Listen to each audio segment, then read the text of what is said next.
Here comes Lord Devereux, ready to fight. Wild-eyed and restless, he's been up all night. He may not know much, but he knows that he's right.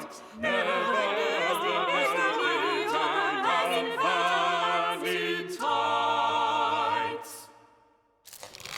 give ye good morrow, my lord. I trust your lordship is well this day. Well? God's body! Am I likely to be well?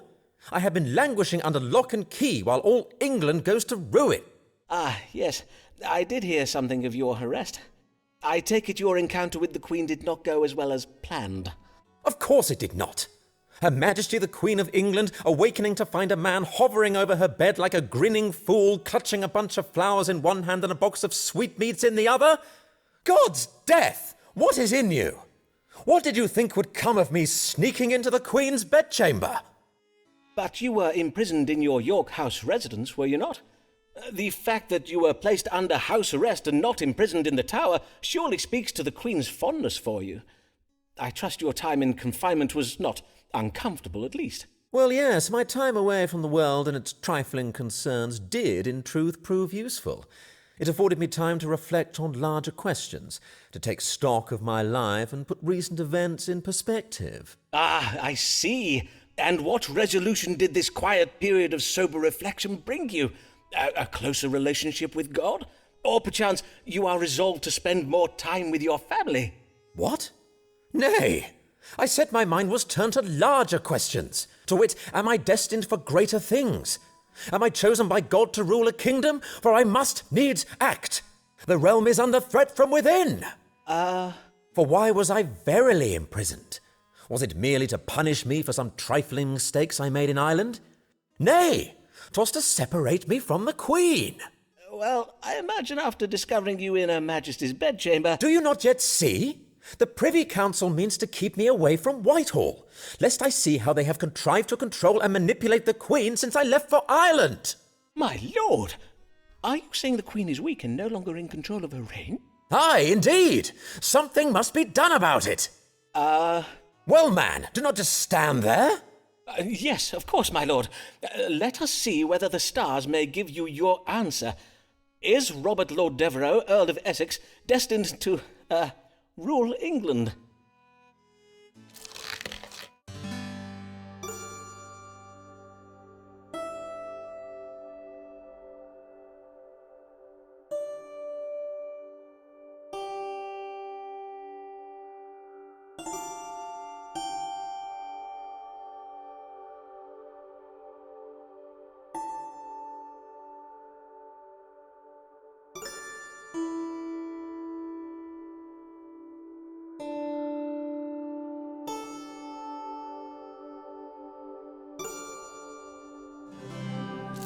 My lord, I must urge you to temper your ambitions. The stars warn that if your lordship keeps to your current course, it will lead to death. Whose death, though? You mean my death? God's underlumps! And England may not be in so much danger as you imagine. The stars suggest that King James of Scotland will succeed to the English throne when Queen Elizabeth dies. He is, after all, her nearest royal relative. James Stuart, eh? During my imprisonment, I wrote to him to request his aid, but I never received a reply. Doubtless he is in league with the Privy Council. Nay, verily, a pox on the Scottish king and his pretensions to the throne. He would bring his full coterie of kilted savages down and install them in Whitehall Palace, where he would doubtless have us all eating porridge for supper. I do hear that porridge is a healthsome... I appreciate your concern for my own safety, sirrah, but my duty lies with the realm and the safety of its people. If I must die, let it be for the sake of England, for God, Queen, and country.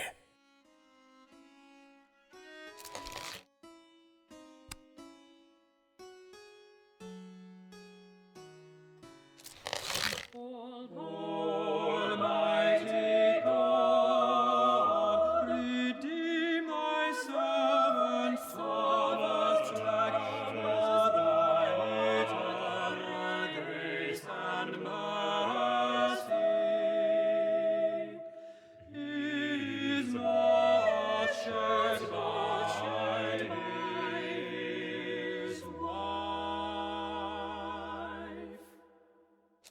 Good day, Dean Blagg. How now, good sir? I see you do ail of something. I do ail of something, foreman. Forsooth, I fear I am very ill indeed, for I tremble day and night with fever, and my face does itch and prick with pain. Verily, you do exhibit upon your nose and cheeks a rash of a most remarkable hue. Before you do this reading for me, foreman, I must have your word that you will not speak of this to my wife, Alice. In truth, I have had her believe that I was set upon by an angry swarm of wasps that have lately been nesting in the north transept of the cathedral. I do understand. A kind husband would naturally wish to shield his wife from any undue distress. Ah, yea, that of course. And there be also the small matter of the promise I did make to restore the Blagg family fortune before I died, and thus not leave my wife and children to live in penury when I am gone. If Mistress Blagg were to think that I am gravely ill, it would provoke some awkwardness between us that I would rather wish to avoid. Ah, I take it then that your finances are also in poor health. Forsooth they are. And had you warned me that the Archbishop would never grant me the bishopric of Salisbury, perchance I may have acted sooner to recover them. I see. Well, as to your wife, Alice, be not afeard, sir. We doctors take querent confidentiality most seriously. As Hippocrates did say, testa Apollinum medicum secreta. Among other things. Now, mayhap we proceed to consult the stars on the matter of your condition. With what disease is my querent Thomas Blagg troubled, and how may he be cured?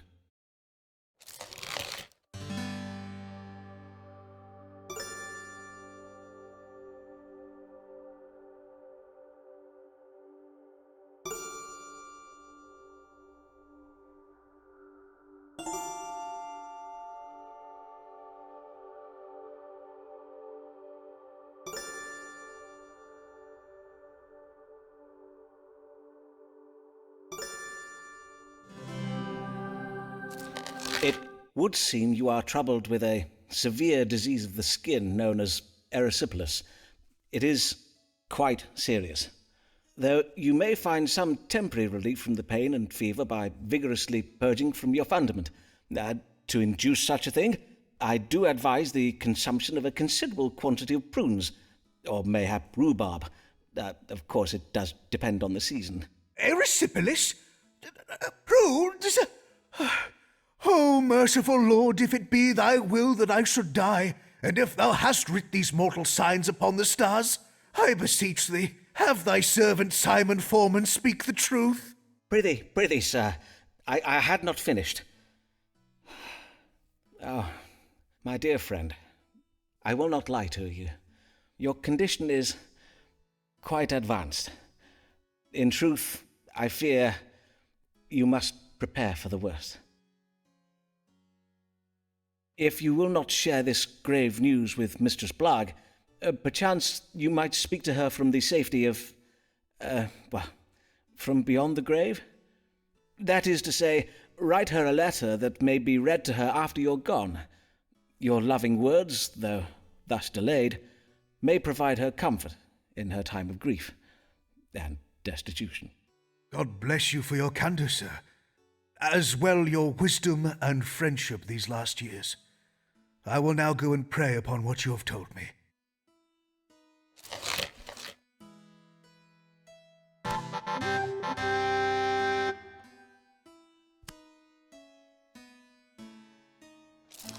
An explorer's wife cannot share his life.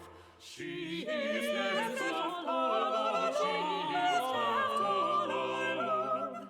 Whilst he is at sea, in a way so she. Good at home. Good day, Mistress Fortescue. How may I help you this day? You seem a little out of breath. Aye, 'tis but my bodice. My maidservant did lace it far too tightly. Methinks she is a trifle vexed with me. Indeed, the atmosphere in the Fortescue household is exceeding ill at present. Verily? And why is that? Someone has been stealing food from the larder in the night. This morning, 3 whole swan pies were missing. Each member of the Fortescue household suspects another. And whom do you think is the author of these thefts, madam? Well, I suspect my son Harold, as his fondness for pie is well known. But Harry denies it and has accused our maidservant Gladys. And 'tis true that Gladys has become suspiciously wide about the girth of late. And as for Gladys, well, she is convinced the culprit is our African parrot, Sir Muncelot Grey. But Sir Muncelot has denied the accusation and blames my monkey. Ah, and who does your monkey blame? How now, Dr. Foreman? Be not absurd. Monkeys cannot speak. Ah, yes. Then 'tis fortunate that God can. Speak to us, that is, by way of the stars. Who in the Fortescue household has been sneaking into the larder at night to steal pies?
Madam, you may eliminate your son from your inquiries, for according to the stars, you have educated him well, and he knows not to steal pies. Harry is innocent, is he? Then who has been eating our pies? I am afeard it is the very last individual you would suspect. An individual who is in this very room with us now. How now, Dr. Foreman? Surely you would not accuse me? Oh, nay, not you, madam. 'Tis your monkey. What was his name again? You mean to say Sir Nanahad has been stealing our pies? Oh, my days! What a naughty monkey! Quite. He is most naughty indeed, 'twould seem. I must at once to home go and apologise to Sir Muncelot. I never should have doubted him. God give you good even, Dr. Foreman. You have been a bad boy, have you not, Sir Nanahad? Who's a naughty monkey? Yes, you're the naughty monkey. Yes, you're the naughty monkey. Good even, Mistress Fortescue.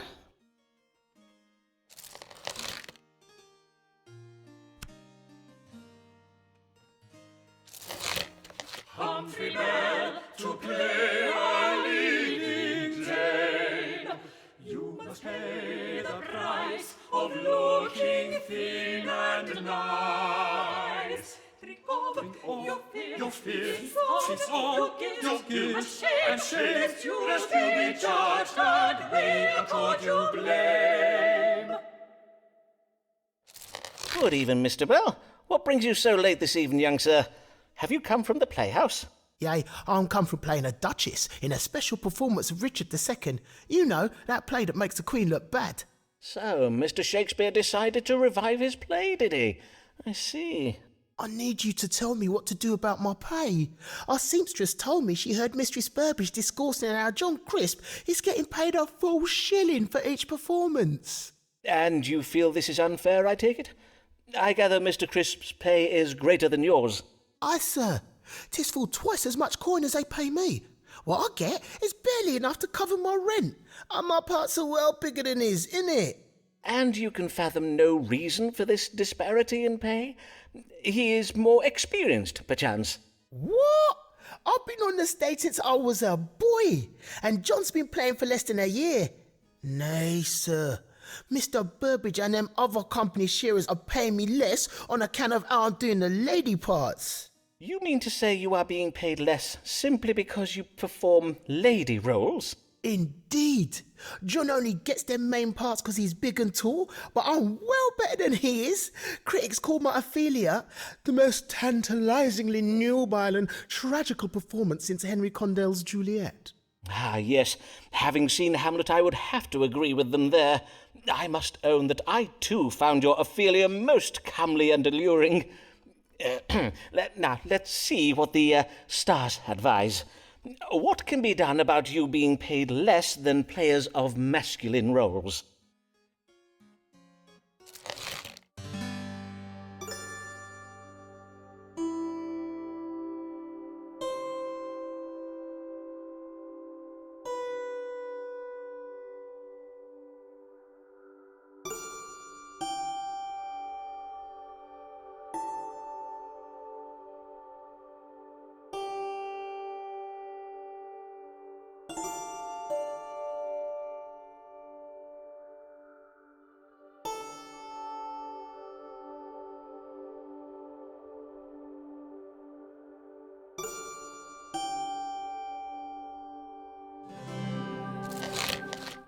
According to the stars, your employers, the Lord Chamberlain's men, are very wise businessmen. How do you reckon that? On account of them contriving to pay me less than I deserve? Precisely so, Mr. Bell.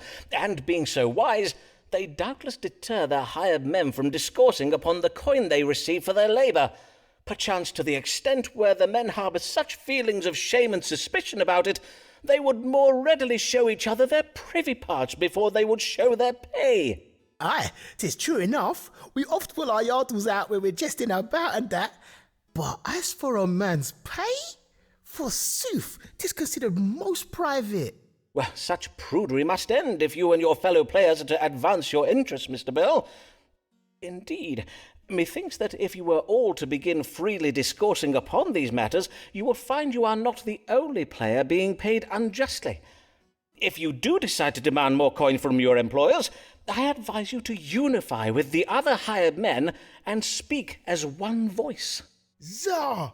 We shall unify and demand them company sharers pay us equal coin for equal playing.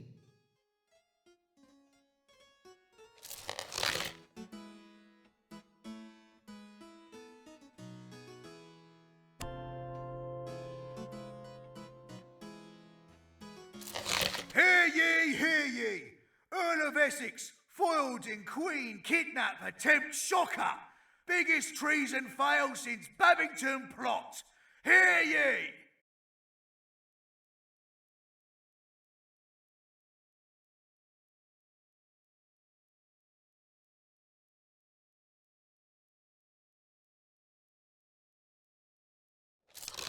Alice Black, she is a wife. 'Tis one way to live a life, oft with misfortune and with strife, especially if you be Black's wife. Good day, Mistress Blagg. Pray tell, how did things fare with your gentleman friend, Owen Wood, the Dean of Armagh? Alas, 'tis all over betwixt me and Dean Wood. I did ask him for a small loan, and he was most insulting about it. We have not spoken since. And I think I know why his ardour for me has cooled, for I did lately learn that he has been bedding half the women in the diocese. Ah, yes. I too did lately hear of this. So it seems your stars were right. There verily were other women vying for Dean Wood's affections. But this day I am come about my husband. Methinks he is ill, yet he pretends he is not. Ah, pray describe his symptoms to me. Well, yesterday I did remark that something was amiss when Molly McDoon and I returned from the playhouse. Well, there was a special performance of Richard II at the Globe. Know you of it? Oh, 'tis the play that makes the Queen look bad. I know of it. When I came in the door, there was an awful racket coming from our upstairs rooms. I went to see what the matter was and found my husband tucked up abed, moaning and wailing, and with a monstrous rash all over his face. He told me some nonsense about having been stung by wasps, and that he is merely tired. But I do not believe him. I see. I bid you, foreman, tell me true, for I grow ill with worry. Is it grave? Blagg had better not think of dying on me afore he has paid his debts. Ah, for as his widow, by law, you would inherit them, would you not? But mayhap there is little to worry about. Let us consult the stars and see. What ails Thomas Blagg, the Dean of Rochester?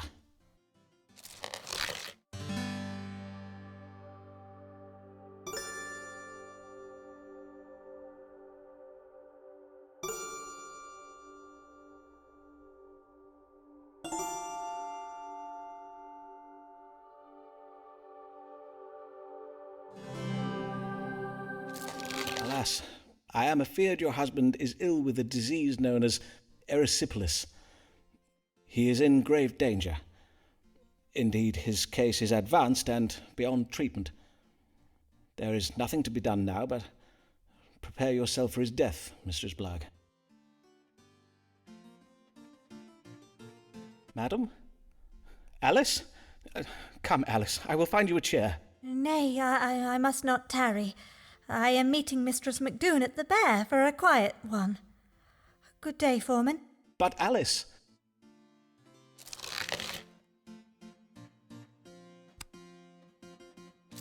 Hear ye! Traitor loses head after losing mind. Earl of Essex gets the chop for treason. Hear ye! If you try to argue with her, you will have no luck. She'll twist and turn your logic till your reason comes unstuck. Chastise Mary who you like, she will not give up. Will not give up. Well met, Mistress Payne. How fare you this day? Most well indeed, sir, for I am just come from taking my niece on an outing to Tower Hill. 'Twas to see the execution of the traitor Robert Devereux. Ah, yes, Lord Devereux. What a tragic end to a promising career. And such a lovely beheading they gave us. My niece and I very much enjoy the hangings at Tyburn, but a beheading is so much more elegant, is it not? Verily, 'tis a better class of execution, I find, and the royal executioner did go down on Devereux with such skill. A single stroke was all it took to give us the traitor's head. Aye, 'tis true the royal executioner gives excellent... But I have no time to tarry here and gossip with you, Dr. Foreman. I am come on a matter of great concern, and I bid you do my reading with greater care this time, for last time you did alarm me quite unnecessarily with your tale of war in Texas. And whilst the Queen does have the appearance of being naught but a painted corpse, propped up on a throne using artfully placed cushions, she is, in lore at least, still alive. Praised be. Ah, indeed, praised be. And what is this new matter that concerns you? 'Tis that England is filling up with foreigners. Indeed, 'tis been going on for so many years now that in London 'tis rare to hear anyone discoursing in the English tongue any more. The city is crawling with continentals. Ah, then I take it you do not enjoy your visit to the City of London. Oh, nay, I have never been to London. For as I did just say, 'tis crawling with continentals, and Lambeth will soon suffer the same fate if we do not act. Why, only the other day I spied a continental on the High Street. A monstrous ogre of a man he was. And as for his face, his eyelashes were so fair he had the appearance of having none at all. Ah, yes, the Netherlanders. 'Tis true the people of the Netherlands can be fair of hair and tall of stature. And 'tis surely no coincidence that Lambeth has suffered an increase in crime of late. We do not feel safe, Dr. Foreman. Every night we ladies of Fore Street do shiver in our beds at the thought of these frighteningly large men. I do not doubt it, madam. Now, let us see whether the stars might allay or confirm your fears. Should the residents of Lambeth be concerned about an influx of continentals?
Madam, I may assure you that if there be a rise in criminality, the Continentals are not to blame. Then who is to blame? May I suggest the youth of this day? The youth of this day are customarily blamed for social ills, and in this instance it would seem justified, at least according to the stars. As for the Continentals, it appears that elements of their culture and expertise may one day serve to enrich ours. Consider, for example, the additional dining options they have brought with them to England. Indeed, do we English not tire of our dreary custards and dull mutton roasts? Well, in truth, I am a little partial to their... What are those puffy pancake things with the crisscrosses on them? Waffles, I believe. Aye, I will own I am partial to those Netherlander waffles. But pish, Dr. Foreman, you learned men and fancy folk may discourse all you like about having your dinner tables enlivened with foreign cookery, but who is it that suffers when desperate Continentals go a-robbing our houses and a-troubling our women? 'Tis us ordinary folk, 'tis who. I will have my husband write to Lambeth Palace and tell the Archbishop we will have no more of these Continentals in Lambeth. Blessed day, Dr. Foreman.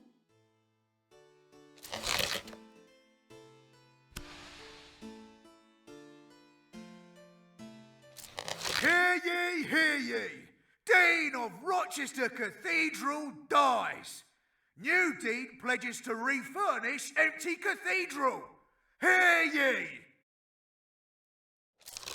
Humphrey Bell, and his is our reward, for it is not enough to be my fans adored. For you we sigh, we true and swoon, when we see you entering the room. Good day, Mr. Bell, and well met. I recall you were hoping for a pay rise. How did that go? Well, I got a pay rise, innit? I took your advice about banding together with the other hired men and gabbing about how much coin we was getting. Turns out, another one of the lads weren't getting paid enough for his lady parts neither. So, we all refused to do our rehearsals until the boss man fixed it. Well done, Mr. Bell. I must say I am most proud of you. But this day, I am come about my skin. She's so clapped, I need twice as much ceruse as normal. Ah, yes, Venetian ceruse, the white lead and vinegar paste ladies and players use to whiten their faces. You have to fix it for me, Doctor, for my role in Mr. Shakespeare's new play. I'm to play a lady who disguises herself as a lawyer. A lady cunningly disguised as a lawyer? Forsooth, how original. But I see not why you need worry over your complexion. Having a sound grasp of Latin and a talent for eloquence are the usual qualifications of a legal advocate, are they not? Is it verily necessary for this lawyer to have beauty as well? Well, Mr. Burbage seems to think so. These are enlightened times, and we must have confidence in our audience that they will accept, even welcome, the notion of a lady of learning, as long as she be lovely enough to lie with. I see. And 'tis true your skin is looking a little less than lovely at present. Let us see if we may find a remedy for it in the stars. What is the matter with Humphrey Bell's face, and what may be done to improve its appearance?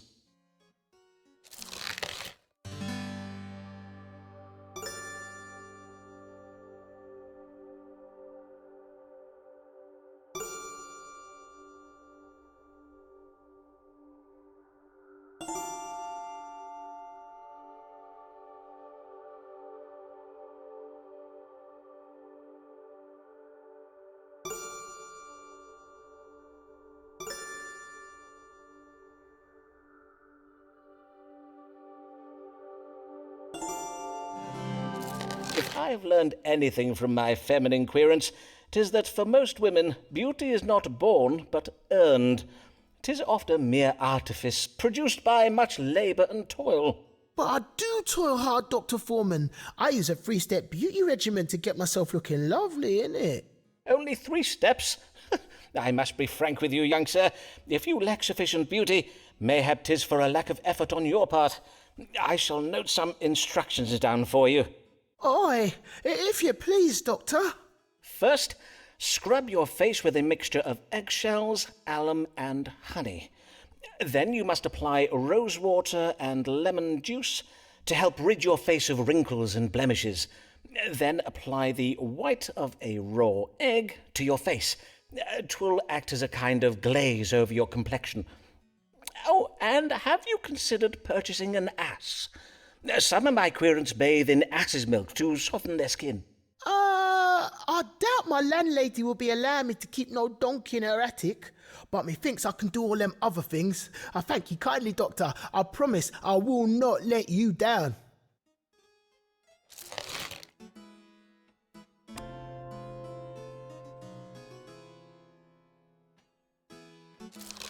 Mr. Foreman, doubtless I need not explain why you have been brought before the College of Physicians this day. We have been informed that you persist in practicing medicine without a license, in defiance of the law and in spite of previous warnings given you by myself and my distinguished colleagues. How do you answer this charge? Well, what do you have to say for yourself, Sirrah? I say that I am a good doctor, and that my many years of experience have allowed me to perfect my methods as a true physician. You would dare speak of your methods, Mr. Foreman? We are informed that you write your patients' names and complaints in a notebook, doubtless all the better to blackmail them with. Ah, yes, my case books. Indeed, sir, 'tis most useful to be able to remember a querent's history. Furthermore, you use astrological readings not simply to predict the course of an illness or judge the best time for a treatment, as good medicine teaches us, but you find the cause of the disease in the stars. You refuse to examine your patient's urine for this purpose. Well, yes, And you would dare claim that in these past years you have gained medical knowledge and skill from mere experience? Then I invite you to provide proof of it now. You will submit to an examination.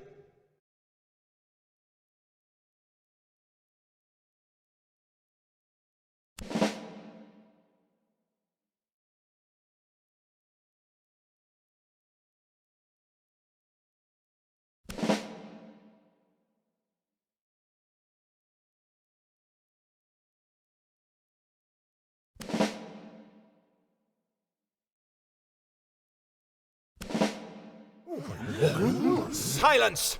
Simon Foreman, it is clear to me the answers you have just given were not your own, and that they were provided to you this day by some unnatural means. Such foul trickery and dark magic will not be tolerated within these walls. Remove this charlatan, this carnival quack from my sight. What, again? I demand to speak with my legal counsel. You will regret this!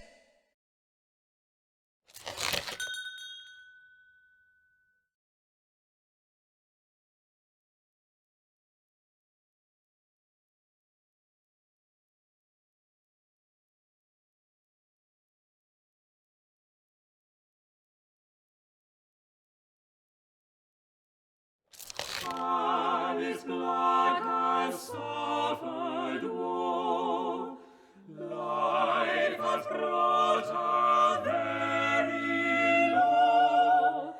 Mayhap there be some solution, though, read the stars and we shall know.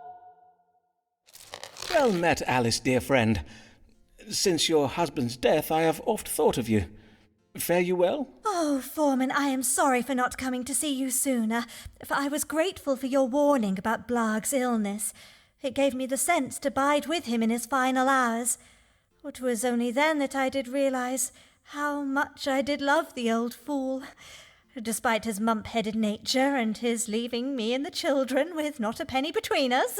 But the day after he passed, I came upon a note he had writ for me. I warrant that was your idea, was it, Foreman? It may have been. Then I thank ye for it, Simon, for 'twas a comfort to be left something to remember him by, even if it be the only thing he did leave me. But things are better since I did become Mistress Macy. Then you have remarried? Aye, 'Twas the only means of putting a roof over our heads and meat in our bellies. And Mr. Maysay is a kind man. Oh, but Foreman, we may not have our roof much longer. Maysay has threatened to leave me. The brute! Well, to be fair, I suppose I did fail to apprise him of the full extent of Blag's debts, which are, as you know, not inconsiderable. But what am I to do about it now? Ah, yes, of course. By marrying you, he is now responsible for the debts of your late husband, according to the law. In sooth, 'tis a high price to pay for a wife. No matter the marital bliss, her bountiful charms and fine qualities do doubtless afford him. Ah, save it for another day, Foreman. 'Tis not your chub-brained flattery I am come for. 'Tis your counsel. Then let us see if the stars may offer a solution. How may Alice Maysay prevent her husband petitioning for a divorce?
Alas, you have little hope of calming your new husband's feelings about your late husband's debts.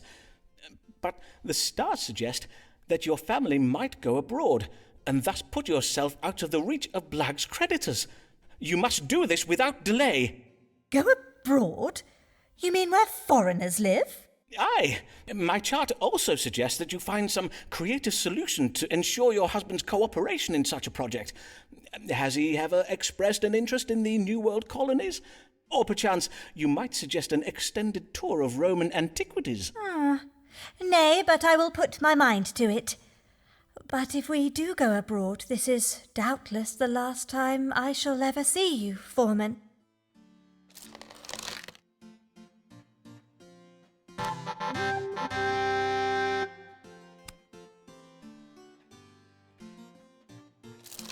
Hear ye! Nation mourns death of beloved Queen. King James of Scotland tipped to succeed to the English throne. Hear ye!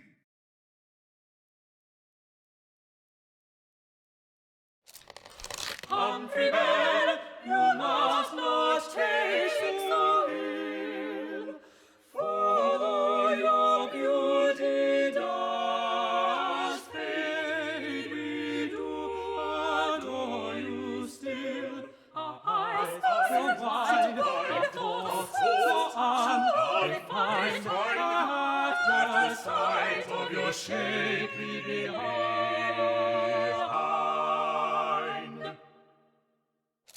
Good day, Mr. Bell. Oh, I must congratulate you on your performance of the comely lady lawyer in The Merchant of Venice, and methinks your skin is much improved. 'Tis verily glowing. Aye, all those beauty tips you gave me were wondrous well. 'Tis true, it takes me a full hour every morning even to do my face, but at least I'm comely enough now to keep working, innit? Forsooth, 'tis well to hear the troubles with your skin are resolved. Now, what is it you come for this day? Mr. Shakespeare has written a new play, and I need to look younger if I'm to get a good part in it. 'Tis about an ancient Roman general called Titus Andronicus. I wish to play the role of his comely mother, the Lady Tamara. You need to look younger in order to play a man's mother, you say. But according to my casebook, why, sir, you are not yet 25 years of age. Aye, sir, indeed. 'Tis but the business of playing, though, innit? At least, according to Mr. Burbage. He was well vexed when I pointed out how the man played tights is near as old as I am. If the stage is not to your liking, Mr. Bell, I invite you to seek employment elsewhere. All right, then. Let us see what the stars advise. What can be done to make my querent Humphrey Bell appear younger?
What you ask is quite impossible, Mr. Bell.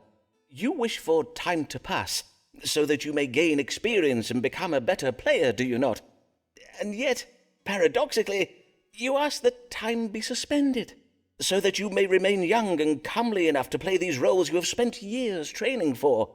To wit, you aspire to be a domina perfectus. What? A perfect woman, sir. But have you not considered the option available to you? That of being a homo mediocris? A what now? A mediocre man. In the guise of a mediocre man, you would doubtless excel. Indeed, for every lady role in Mr. Shakespeare's plays, are there not roles for 20 men? And to be sure, growing older would not shorten your career. For a man can play all kinds of roles at almost any age. Hero, lover, grandfather, oft all at the same time. But how am I to convince Mr. Shakespeare and the other shearers to start giving me man parts? Have the company begin seeing you as a man, Mr. Bell. Grow yourself a beard and break wind with abandon. Fill the hours you save on beauty treatments by joining your fellow players on outings to bear-baiting pits and alehouses. I will not let you down, Dr. Foreman. I will make myself so manly, Mr. Shakespeare will be begging me to take his man parts.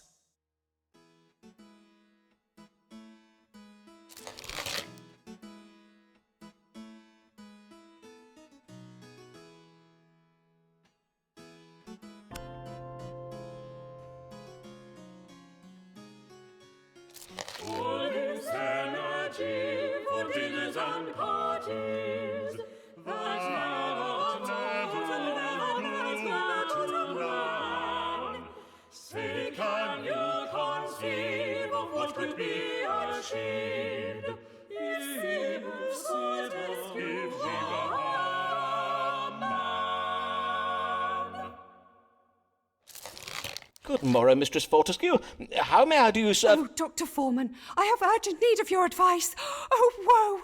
I know not what I am to do. On my word, madam, I have never before seen you in such a state. Pray tell, whatever can the matter be? 'Tis my husband, Captain Fortescue. God mend me! He has been implicated in a conspiracy to commit treason. Ah, yes, your husband, Captain Henry Fortescue. He is a great friend of Sir Walter Raleigh, is he not? Oh, methinks I see your problem. For Raleigh has been implicated in a plot against our new king, has he not? 'Tis said the plotters wished to oust the king and install the king's cousin on the throne. Or was Raleigh involved in that other plot? The one to kidnap the king and force him to appoint a more religiously tolerant privy council. In truth, there are so many plots against the English throne these days, 'tis hard to keep abreast of them all. Indeed, I know not which plot Sir Walter was arrested for, but I have heard tell that the Privy Council seeks to find conspirators amongst his associates. Hence I have been hiding my husband in our cellar and pretending he's still away at sea. But why would your husband fear arrest? Was he involved in Sir Walter Raleigh's plot? Nay, he was not. but all London believes that he and Sir Walter are very great friends. Ah, yes, I see. But what of your own friends, Mistress Fortescue? All those lords, ladies, and bishops who have so oft graced your table, would they not speak in your husband's defence? Well, dear Emma says she will speak for my husband, but alas, she now has little influence at court on account of some scandals of her own. As for my other acquaintances, they have all disowned me. They decline my invitations, and no one is at home to me when I call upon them. Even Sir Munchalot has stopped speaking to me. Even your parrot, madam? On my word, that is very cold. I beseech you, sir, read the stars and tell me how I might save my husband from arrest. Pray assure me he will be safe. Let us see, then. Is Captain Henry Fortescue in danger of being arrested for treason? If so, what might Mistress Fortescue do to prevent it?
Madam, although your friends in the royal court may no longer own you in public, perchance they could be prevailed upon to act on your behalf in private.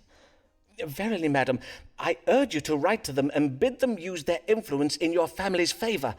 Mayhap they can quietly speak well of your husband to the king and to the lords of the Privy Council.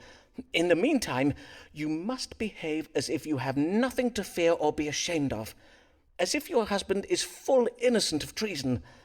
Hold your head high, Mistress Fortescue. But Dr. Foreman, surely you see how low I am come. Madam, have you not before suffered the slings and arrows of social misfortune and yet risen victorious? Well, You had a house full of guests purging from all their orifices, and yet you did not waver. You suffered an attack upon your mucosal membrane by the most fiendish of New World fruits, those known to affright the bravest of conquistadors, and yet you soldiered on. And after you played the fool before lords, bishops, and countesses, still they thronged for invitations to your luncheons. Truly, madam, are you not a leader amongst women? Reclaim your place at London's dinner tables, and use it to save your husband. Take back your Camelot. Indeed, sir. I shall not be cowed by spiteful wagging tongues any longer. I now go forth to restore my husband's honour and our family's good name. Fare you well, and Godspeed, Mistress Fortescue.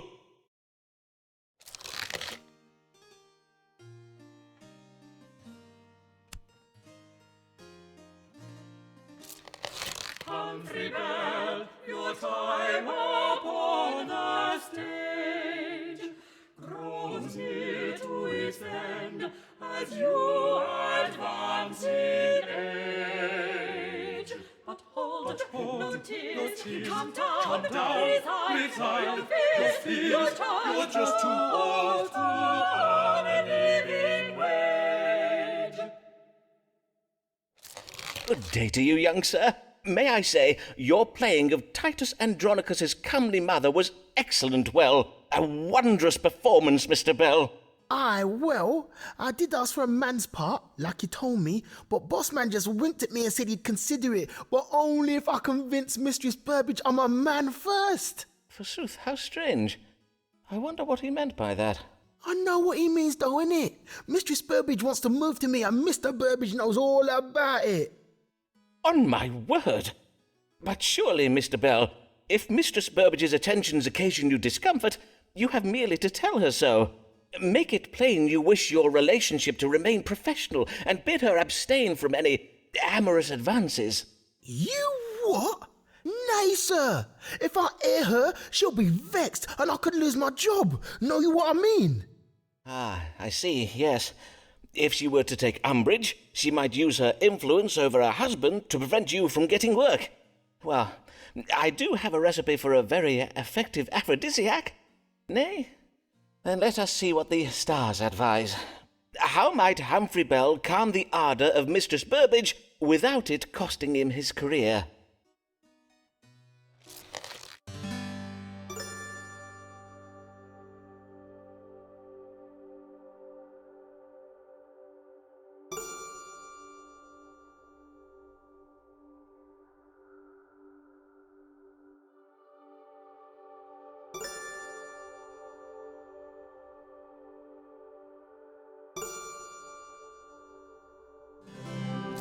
It would seem Mistress Burbage's behaviour can be attributed to her excessive sanguinity.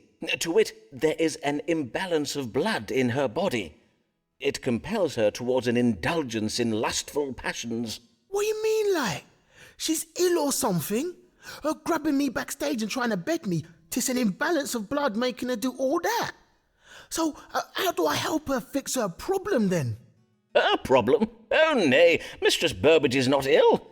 Forsooth, indulging in her lustful passions is a most healthsome pursuit, which doubtless brings her much pleasure. Indeed, the only person who has a problem with her lustful activities is you. You what? Perchance you could find a means of adding cooling and drying foods to the lady's diet to counteract the fiery moistness of her sanguinity. I suggest myrtle berries, lettuce, and mallows. Methinks I can add them plants to the morning potage she takes during rehearsal, and if that don't make her move from me, I might start adding poison in it.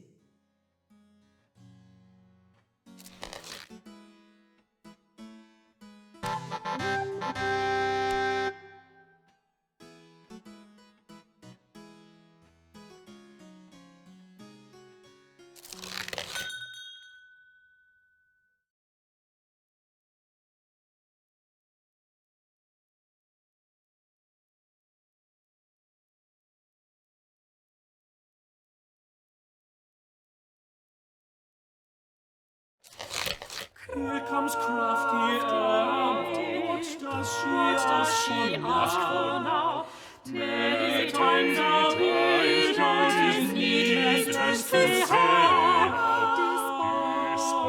Despite her sins, may she be saved. The rest of what God gave. Here comes crafty Emma. What does she ask for now? God give you good day, madam. Good day to you, sir, and well met. Before we begin, may I offer you my deepest condolences for the death of your husband, Mr. Moore. Oh, yes, Lancelot. Your prediction that he would die on the battlefield in Ireland was most precise. He joined the military campaign in Ireland even after the warning I gave you. But if I was not clear on the dangers... Fret not, Foreman. You were very clear, which is why I did send him.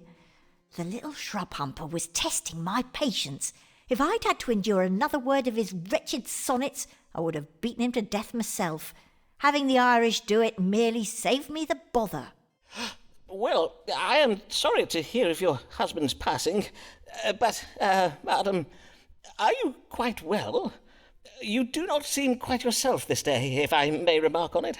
Dr. Foreman, I am more myself than you have ever seen me, for during these past years I have been playing a role that has served me well, to be sure, but I am grown tired of it. Indeed, I am not proud of my dissembling. I'm not proud of some other things besides. And doubtless you are come to unburden yourself by confessing your, what those things are. What? Nay, of course not.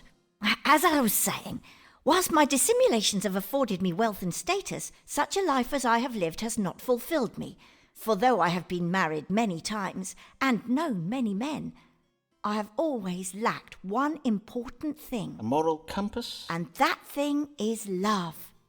In short, I have found love, Dr. Foreman, and the object of my affection is not one of these privileged popinjays I've met at the royal court. Nay, 'tis a real man, a man who knows what it is to make his own way in the world. Oh, you mean to say... You mean you and I? Verily, upon seeing him play Tamara in Titus Andronicus at the Globe one even, I was... well, my heart was took. I see. You are in love with a player then, I take it. Aye, and I wish to marry him. But first, I would know whether such a match be advisable. Is our love true, or is my considerable coin and property where his true affections lie? Such a deception would not surprise me in truth. Well, nay, doubtless it would not. Let us see whether the stars can tell us.